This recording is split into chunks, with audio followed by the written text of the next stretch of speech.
이거 왜 이래? 에이. 그러면 네가 어떻게 나한테 그럴 수 있어? 이러면서 이제 그 분노가 표출됩니다. 안녕하세요. 작가 서보경입니다. 오늘은 인간의 공격성에 대해서 말씀드리려고 합니다. 제가 근래에 내가 살인자의 마음을 읽는 이유라는 책을 읽었는데요. 저자는 30여 년간 약 3천여 건의 강력사건 범죄 현장에 투입되었던 프로파일러인데요. 제가 이 책을 읽으면서 좀 놀랐던 건 범죄자의 심리와 일반인의 심리가 한 끗 차이였다는 거예요. 이게 무슨 말이냐면 읽다 보면 이거 나한테도 있는 심리인데 이런 것들이 꽤 있거든요. 그 중에 하나가 이제 공격성에 관한 부분이에요. 여러분, 우리가 살면서 한 번쯤은 공격적인 사람들을 만나봤을 겁니다. 그런데 잘 생각해 보세요. 여러분은 공격적일 때가 없으신가요? 인간의 공격성은 어떨 때 드러나는지 제가 말씀드려 보겠습니다. 첫 번째는 불쾌한 상황에 대응하기 위한 기능이다. 이게 무슨 말이냐면 사람은 불쾌한 감정을 느꼈을 때 거기에서 벗어나기 위한 합리적인 노력을 시도합니다. 엄마가 잔소리를 막 해요. 그러면 일단은 그 상황에서 벗어나기 위해서 일단 알겠다고 오케이 이러면서 이제 수긍을 하는 신용이라도 하거나 또는 그 자리에서 이렇게 살짝 벗어나려고 하죠. 근데 이게 씨알도 안 먹히는 거예요. 계속 심하게 하는 거예요. 그러면 어떻게 돼요? 결국 공격적인 표현을 통해 해소하려고 합니다. 그만해! 알았다니까! 이렇게 공격적으로 확 나가는 거예요. 이제 더 이상 그만하라고. 그럴 때 나오는 게 있고요. 또 다음은 물질적 사회적 보상을 획득하는 기능이다 라고 되어 있는데요. 이게 무슨 말이냐면 도박, 성착취 등의 폭력을 통해 금전적 이익을 취득하려는 조직폭력배들의 형태를 통해 충분히 이해할 수 있다. 이해되셨죠? 그러니까 내가 뭔가 금전적인 보상을 위해 이런 공격적인 행동을 취하는 거예요. 세 번째는 사회적 지위를 획득하고 유지하려는 기능이다. 우리가 국회의원 선거 유세를 보면 굉장히 상대 후보자를 공격적으로 대하잖아요. 그게 내 사회적 지위를 지키기 위함이에요. 내가 당선이 되기 위해서 굉장히 공격성이 드러나는 겁니다. 그리고 네 번째는 자신이나 집단 구성원을 보호하려는 기능이다. 여러분 잘 생각해보면 나를 보호하기 위해서 또는 우리 가족을 보호하기 위해서 공격성이 나올 때가 있어요. 저 같은 경우는 회사를 보호하기 위해서 거래처한테 좀 더 공격적으로 얘기를 할 때가 있죠.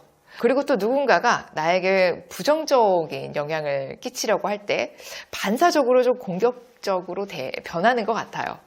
그리고 사람들이 공격성을 드러내는 이유에 대한 대표적인 이론 중 하나가 좌절 공격성 가설이라고 합니다.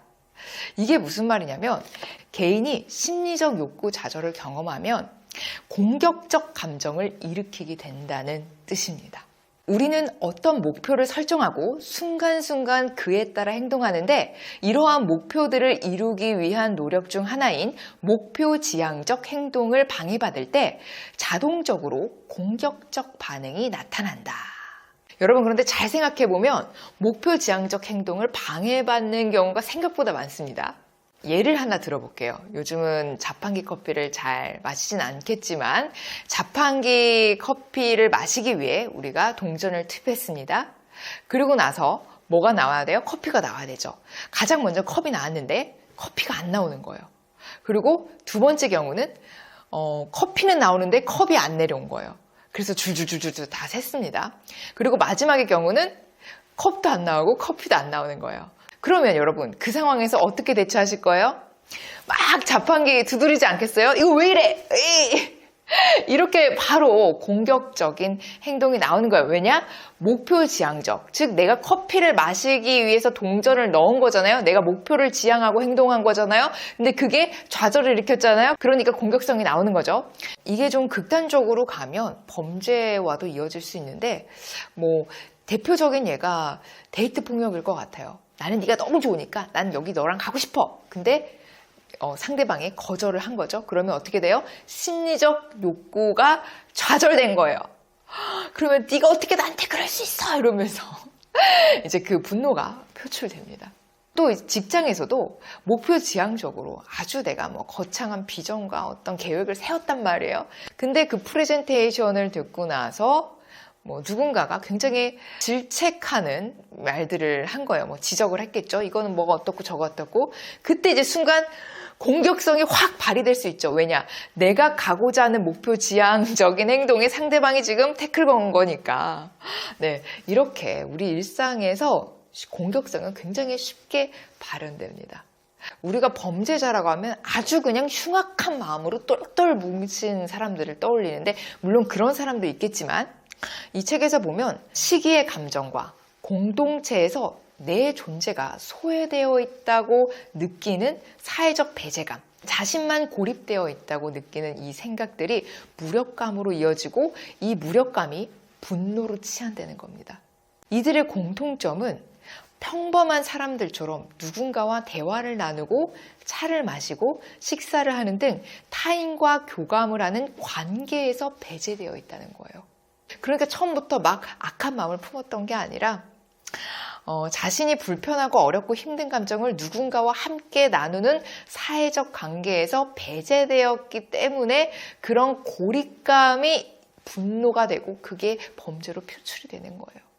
게다가 이들의 고립감은 단순히 혼자라는 물리적 고립감보다 심리적 고립감이 훨씬 크다고 합니다. 그래서 직장에서도 왜 사람들과 대화도 안 하고 못 어울리고 식사도 혼자 하고 이렇게 좀 고립되어 있는 친구들이 있거든요.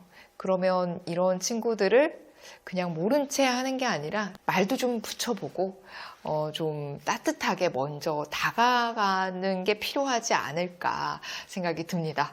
제가 오늘 공격성에 대해서 말씀드린 이유는 사람이 언제 공격성을 띠는지를 미리 알고 있으면 내가 행동을 할 때도 대처를 할 수 있고 타인의 공격적인 행동도 객관적으로 분석이 가능하다는 거예요. 그러면 상대방을 이해할 수 있는 바운더리가 넓어지죠. 아, 저 친구가 지금 이런 부분이 좌절을 당해서 반사적으로 저런 행동이 나왔겠구나. 이 사람 자체가 원래 공격성이 막 심한 사람이 아니라 이 상황이 이 사람을 이렇게 만들었구나. 이렇게 좀 이해할 수도 있는 거죠. 그래서 저는 범죄 심리학 책을 종종 읽습니다. 예전에 제가 여러분께 FBI 행동 심리학 책을 소개해 드렸던 적도 있는데요. 이렇게 범죄 심리학 책들을 읽다 보면 활용도가 굉장히 높습니다. 비단 심리학 책만 그런 게 아니라 뭐 다른 장르의 다른 분야의 무수히 많은 서적들도 다 도움이 됩니다. 피가 되고 살이 되더라고요. 그러니까 여러분, 독서는 많이 해도 손해볼 게 없는 것 같아요.